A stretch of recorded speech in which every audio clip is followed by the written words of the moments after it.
Moi, mon objectif depuis toujours, c'est de présenter cette culture, défendre cette culture et la faire partager à tous. Et moi, je suis papa. J'ai 3 enfants qui ont entre 3 ans et 20 ans. Donc du coup, j'adore cette idée qu'on puisse aller sur un événement en famille, que le plus jeune présente des choses au plus vieux, qui est plus vieux présente des choses aux plus jeunes. Et c'est clairement mon objectif. Ouais. Bonjour, je m'appelle Jean-Christophe, je suis l'organisateur des festivals Geek Life et le président de la société Ewelsi. Je suis né au Mans, voilà, je suis sartois, j'ai voyagé un petit peu, mais je suis revenu ici dans ma région natale. Je suis marié et papa de 3 enfants, parce que c'est important la famille aussi, surtout quand on est dans l'événementiel, parce qu'en général ça emmène un peu tout le monde autour de soi, puisque c'est des événements qui sont prenants. J'ai fait des études d'audiovisuel, je suis diplômé de l'école supérieure de réalisation audiovisuelle de Rennes. À l'époque j'étais fan de cinéma, donc j'ai commencé à faire du 16 mm, du 35 mm, et puis il se trouve qu'à la sortie de mes études, j'ai commencé à travailler comme intermittent pour la télévision. Je suis passé du côté obscur et donc je suis passé du côté télévision. Voilà. Quand tu es étudiant, tu as une voie un petit peu de rêve et la voie de rêve des étudiants de l'école supérieure de réalisation audiovisuelle, c'était le cinéma et moins la télé. C'est le début de ma vie et aujourd'hui j'habite au Mans et je suis la société est aussi au Mans. Et en parallèle de mes études, moi j'étais DJ et du coup j'animais un peu au micro, etc. J'ai fait quelques animations d'événements déjà à l'époque et le patron de Canal 8 le savait, voilà, on parlait, on se connaissait. Et donc Vincent Cerruti, le fameux, qui est aujourd'hui à la radio, qui est passé à la télé, etc., avait cette émission. C'est le premier présentateur de Destination Week-end. Il est parti et du coup il y a besoin de quelqu'un et le directeur de Canal 8 m'a dit viens passer un casting, je pense que tu seras à même de le faire. Voilà. Et j'y suis allé et puis voilà, c'est parti. J'ai présenté donc cette émission. J'avais 7 minutes et puis il y avait une partie agenda, voilà, face caméra, et puis un invité à chaque fois d'un événement local. Après Canal 8, tu as décidé d'être animateur chez LMTV Sarthe, la chaîne locale du Mans. Quel souvenir peux-tu nous raconter de tes 11 années d'expérience là-bas ? Alors, il y en a plein. Je vais dire un mot de l'équipe parce que moi, j'ai fait une émission pendant 7 ans qui s'appelait Y'a plus qu'à avec une quinzaine de chroniqueurs. Comme ils ont tourné, il y en a peut-être une vingtaine. Bon, on est toujours dans les coulisses du Sweat FM Live. On vous fait vivre ça de l'intérieur, dans les coulisses. On n'a pas à voir, Vianney, c'est une catastrophe. Le verre est vide, c'est vrai. Catastrophe. Ça va de gens qui sont devenus mes amis, à des gens qui étaient déjà mes amis, qui sont venus en plateau, à ma fille qui a fait une chronique alors qu'elle avait 7 ans, elle faisait une chronique enfant. Donc évidemment, c'est des souvenirs super. Et au-delà de ça, si on veut une anecdote, allez, c'est rigolo parce qu'on recevait Vincent Lagaffe, qui venait pour son film Le Baltringue, qui est pas un bon film, il faut l'avouer. Hein. Il venait sur le Mans, et moi bon voilà, c'était comme ça, j'étais dans l'émission Chroniqueur, et en fait il était super, et c'est un mec absolument adorable, donc faut se méfier de l'image publique, c'est ça que j'ai envie de dire, et le gars il devait rester une demi-heure, il est resté 1h30 dans l'émission, il était adorable, voilà, bon son film est toujours mauvais, mais en tout cas ça fait partie des rencontres que tu peux faire. En même temps que ta carrière à la télévision, tu as démarré ta carrière à la radio, chez Radio Alpa avec ton équipe Rétro Otaku, avec le Mac du Rétro Gaming. Allez, bonjour à tous et bienvenue dans ce nouveau numéro de Rétro Otaku, le Mac du Rétro Gaming numéro 6. Et oui, c'est un grand plaisir de vous retrouver sur Radio Alpa en ce début d'année 2014. On aura un dossier avec Tony qui viendra nous parler de ce non-mariage entre Nintendo. Mais oui, Nintendo et Sony. Mais oui, pardon. Mais justement, maintenant que je t'ai fait écouter cet extrait, quel souvenir te revient à l'esprit? Je me rappelle de cette émission. C'est ça qui est dingue, c'est 2014, on l'a dit, donc c'était bientôt 10 ans. Et je me souviens du sujet de Tony, qui est un copain, qui était le vice-président de Rétro Otaku, comme moi, etc. Donc, qui parle de cet échec d'accord, puisqu'en fait, c'est un truc de l'industrie, c'est une anecdote qui est complètement dingue. C'est Nintendo qui veut s'associer avec Sony pour mettre un lecteur. Ils n'ont pas la technologie, donc ils veulent bosser avec Sony pour créer le lecteur, le Sony PlayStation, voilà. Et du coup, ça se passe mal. Nintendo envoie balader Sony, et puis Sony dit bon, bah tant pis, on va faire notre console. Mais du coup, voilà, c'est dingue comme quoi. C'est-à-dire que Nintendo, ils auraient peut-être mieux fait de dire oui à Sony aujourd'hui, mais en tout cas, ils ont dû s'en mordre les doigts, ça c'est sûr. En tout cas, ouais, ça c'est mes débuts, parce que moi, je venais pas de la radio, et c'est un autre média que la télévision. Et donc, du coup, j'ai fait de la radio associative pour parler de ma passion, qui était le rétro gaming à l'époque. J'en ai les copains, et on a parlé de ce qu'on aimait faire. Rétro Otaku, c'est l'association de rétro gaming référence en Sarthe. Et du coup, on faisait de l'actu rétro gaming. Ça s'appelait Rétro Otaku, le Mac du rétro gaming. On parlait d'actu, on avait des invités, des petits dossiers comme ça. Maintenant, parlons de ton événement, Jean-Christophe, le Geek Life Festival, un événement majeur pour la ville du Mans et qui sera localisé dans d'autres villes, D'ailleurs, quand est né le Geek Life Festival? Alors, Geek Life est né en 2019, la première édition. Donc j'ai commencé à y travailler en 2018. Pourquoi, dans quel but, dans quelle perspective as-tu créé le Geek Life Festival? Est-ce que c'était parce que c'était la première fois qu'il y avait ce genre d'événement au Mans? Eh ben, c'est la raison, voilà, tu viens de la donner. C'est-à-dire qu'en effet, c'est parce qu'il n'y avait pas d'événement pop culture présent en Sarthe que ben, je m'y suis lancé. Et c'est parce que Bertrand, le directeur de l'Intrépide, avec qui j'étais un afterwork autour d'un verre de vin blanc à consommer avec modération, me dit tiens, il n'y a pas d'événement comme ça au Mans et toi, tu serais sûrement capable de le faire. Voilà. Ma femme m'a regardé de travers et en effet, ben, il va bientôt y avoir 3 éditions de Geek Life 5 ans plus tard. Donc ça part de là. Alors ça part de là, c'est le clin d'œil parce qu'évidemment, avant, ce qu'il y a eu, c'est que j'ai organisé beaucoup d'événements avec l'association Rétro Taku. On a un peu lancé la mécanique des événements qui ont été de plus en plus gros, qui restaient relativement modestes, mais on pouvait faire 600, 800 visiteurs sur l'univers du rétro gaming. Donc j'ai fait un peu mes armes là-dessus. J'ai présenté quelque temps le salon du jeu vidéo de la Flèche, donc j'ai pu voir un peu les choses, je trouvais ça sympa. Et comme il n'y avait rien au Mans, bah, en effet, voilà, ce petit verre de vin blanc fait que je me retrouve avec une édition au Mans, à Laval et bientôt à Lorient pour le Geek Life, et surtout toute une équipe de gens et pas mal de visiteurs.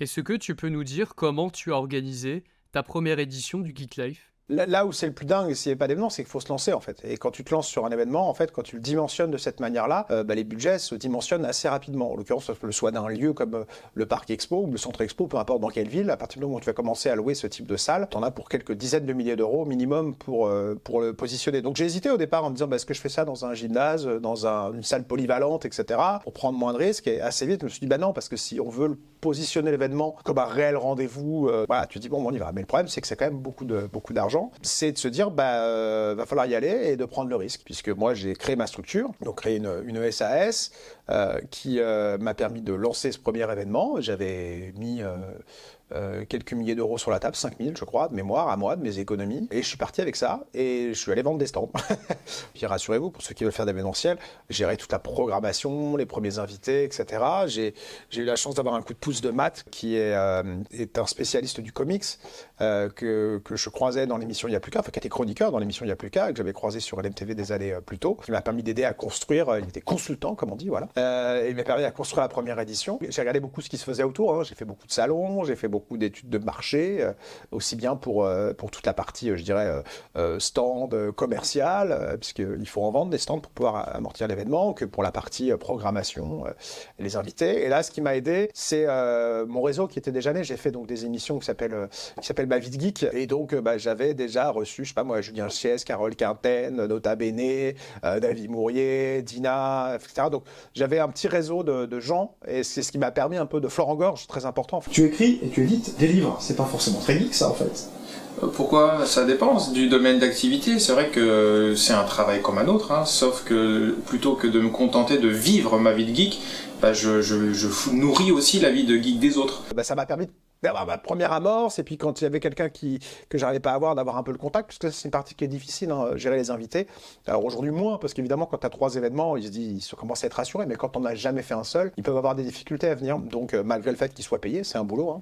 Je sais pas comment le résumer, mais c'est une aventure dingue, quoi. Voilà, c'était vraiment dingue. Ça, je parlais de la famille tout à l'heure, parce que j'ai mangé Geek Life pendant 1 an complètement, et avec quand même pas mal de stress. Avant l'événement, est-ce que tu étais plutôt optimiste ou pessimiste?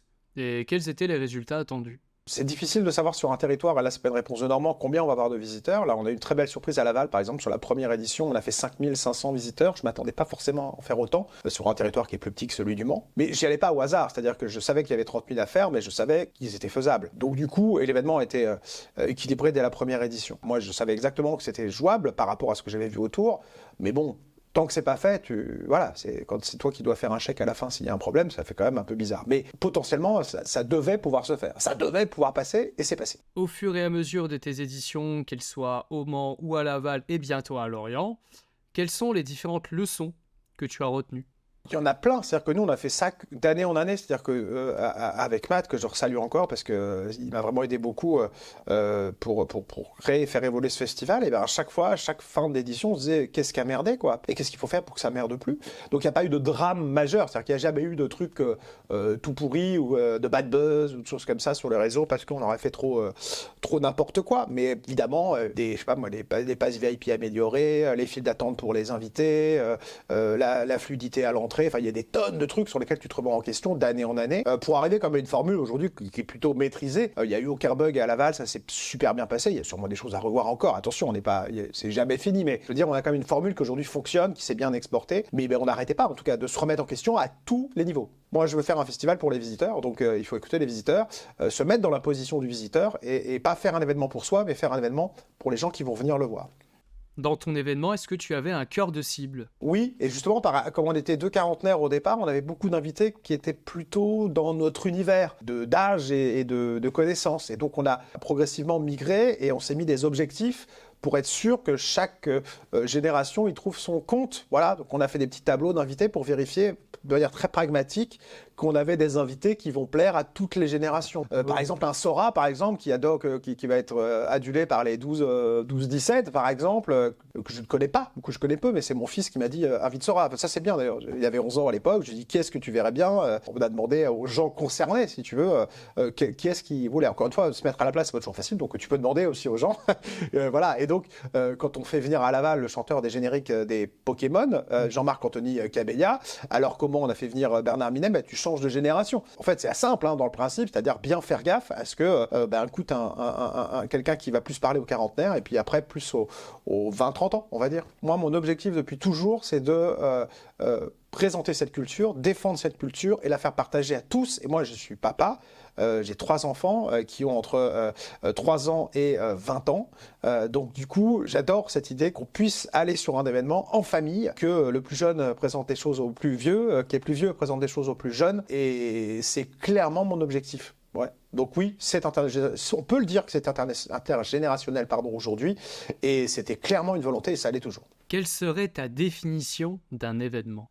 C'est excitant, c'est incroyable. Un événement, c'est un condensé. C'est-à-dire que quand tu es sur l'événement, les choses passent très vite. Avec les équipes, il y a des choses qui sont très intenses. Il y a beaucoup d'émotions.